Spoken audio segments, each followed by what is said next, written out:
The 2020 U.S. Census data shows the U.S. is more diverse and multiracial than ever. However, the data collection done in 2020 has been the most challenging of any census year, counting a population in the middle of a pandemic and in the middle of an embattled political year.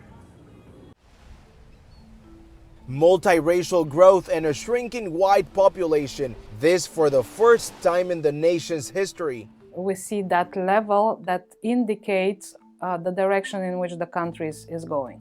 According to the 2020 U.S. Census data, people of color represented 43% of the total U.S. population. That's up from 34% in 2010. The white non-Hispanic population decreased by 8.6%.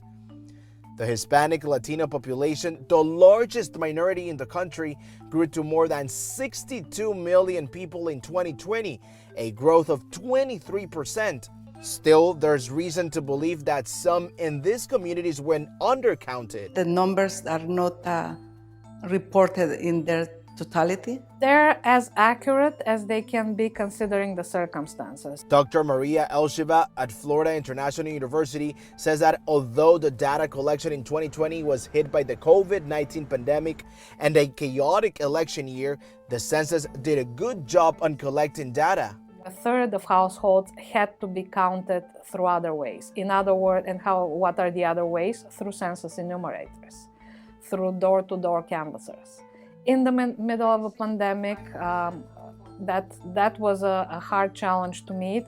They are not really accurate because the community were underreported, especially in the immigrant community. Nora Sandigo has been fighting for the rights of the undocumented community in the country for over 30 years. She says most undocumented families did not fill out their census forms.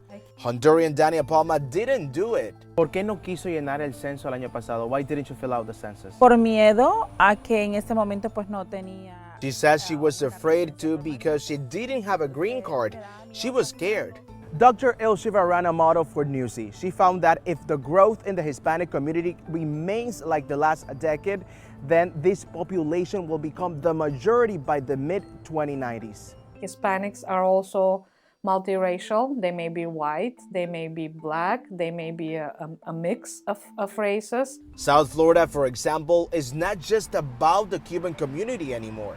But we also have growing Venezuelan, Honduran, Ecuadorian, other Latin communities like Brazilians. In fact, Dr. Elsheva says Brazilians are an example of communities that were less likely to fill out their census forms because of language barriers. Dandara, você preencheu o recenseamento da população em 2020? Dandara, did you fill out the U.S. Census in 2020? Não preenchi, não sabia desse. No, I didn't do it because I didn't have information about it. I had little time in the U.S. and I also didn't know English yet. Quando eu cheguei, não sabia de nada.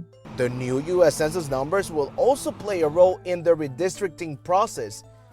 But according to Dr. Elsheva, the Hispanic community increase won't make a huge difference on future elections. So even though they're the largest minority bloc, I think they still don't have the voting power that the Black African community has. Based on the 2020 numbers, Texas will gain 2 seats, while states like Florida, Montana, and North Carolina will gain 1 seat each. California, Illinois, Michigan, and New York will lose 1 seat each.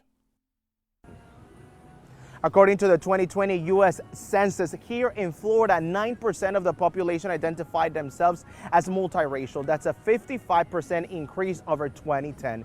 In Miami Beach, Florida, I'm Maxwell Trucius for Newsy.